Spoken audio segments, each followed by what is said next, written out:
des particules minuscules au super amas de galaxies, l'univers, c'est vertigineux. Vraiment. Ah oui, l'échelle est difficile à saisir. Aujourd'hui, on va justement essayer de s'y retrouver un peu en explorant des sources scientifiques, des documentaires, voir ce que disent les experts, comme Jim Alcali ou Hélène Courtois. Bonne idée pour comprendre un peu mieux notre place là-dedans. C'est ça.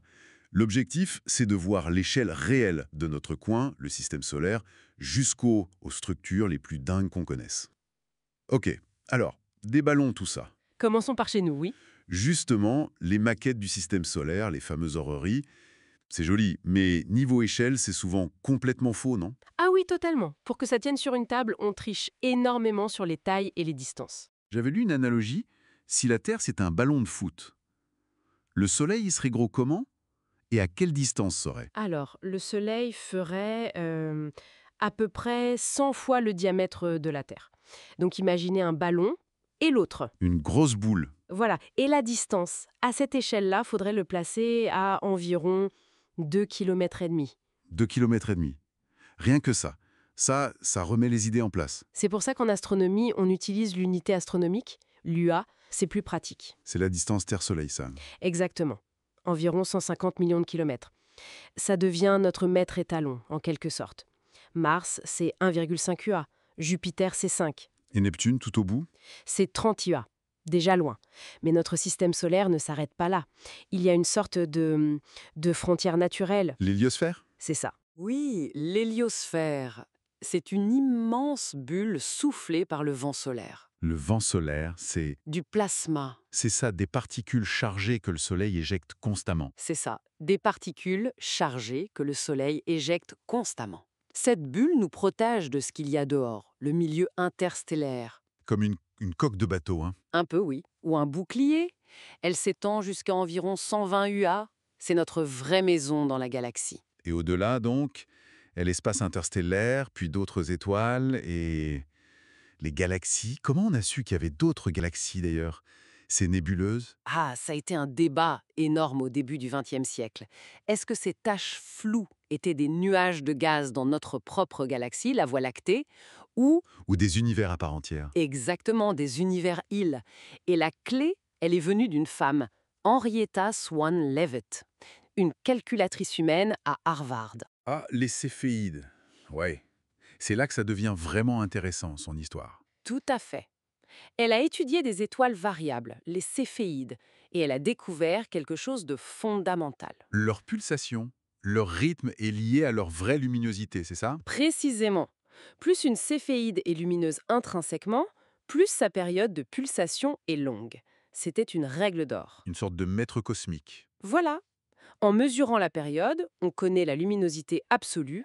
En la comparant à la luminosité qu'on observe, on en déduit la distance. Et c'est Hubble qui a utilisé ça? Edwin Hubble, oui.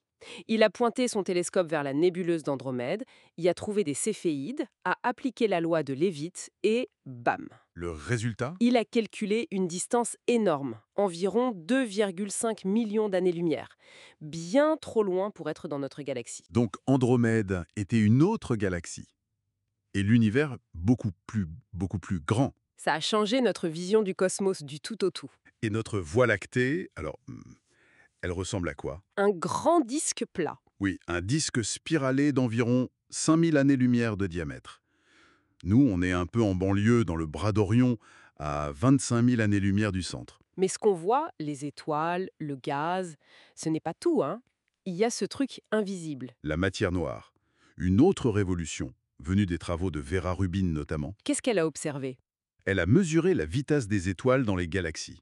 Et surprise, elle tourne beaucoup trop vite, surtout en périphérie, Trop vite par rapport à quoi? par rapport à la masse visible. Étoiles, gaz, poussière. La gravité de tout ça ne suffit pas à les retenir. Elle devrait s'échapper. Donc, il manque de la masse. Énormément d'OB. Environ 85% de la masse totale serait sous forme de cette matière noire, invisible, qui n'interagit pas avec la lumière. Elle forme un immense halo autour des galaxies. Incroyable. On ne voit que la partie émergée de l'iceberg cosmique, en fait. C'est un peu ça. Et au centre de tout ça, ou presque? Les trous noirs supermassifs. On en a un au centre de la Voie lactée, c'est confirmé. Oui, Sagittarius A, un colosse de 4 millions de fois la masse du Soleil. Et on pense que la plupart des grandes galaxies en hébergent un. Et ils font quoi à part tout avaler? Ah, ils sont très actifs. La matière qui tombe vers eux forme un disque d'accrétion brûlant, hyper lumineux. Parfois, ils lancent des jets de particules à des vitesses proches de celles de la lumière. Ils sculptent leur galaxie haute. On a même réussi à en photographier un nom, celui de M87. Oui, enfin, photographier sa silhouette, l'ombre qu'il projette sur le disque d'accrétion brillant. Une prouesse technique incroyable. D'accord. Donc on a les galaxies, avec leur matière noire, leur trou noir central, mais elles ne sont pas seules dans leur coin non plus. Non, non, l'univers est structuré à plus grande échelle encore. Les galaxies aiment bien se regrouper. En main. Oui, en groupe d'abord, puis en amas qui contiennent des centaines, voire des milliers de galaxies. Et ces amas eux-mêmes forment des super-amas, des filaments, des murs. Des structures gigantesques.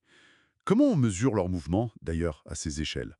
Principalement avec l'effet Doppler sur la lumière qu'elles émettent. Si une galaxie s'éloigne, sa lumière est décalée vers le rouge, si elle s'approche, vers le bleu.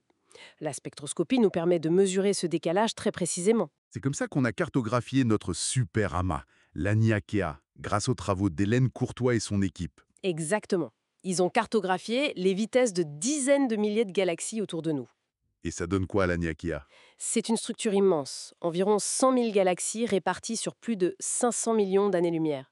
Et tout ça semble s'écouler vers une région qu'on appelle le grand attracteur. Comme un fleuve cosmique. C'est une bonne image. Mais c'est là qu'on touche à un principe fondamental en cosmologie, Lequel? le principe cosmologique. Il postule qu'à très très grande échelle, l'univers devrait être à peu près pareil partout, homogène et isotrope.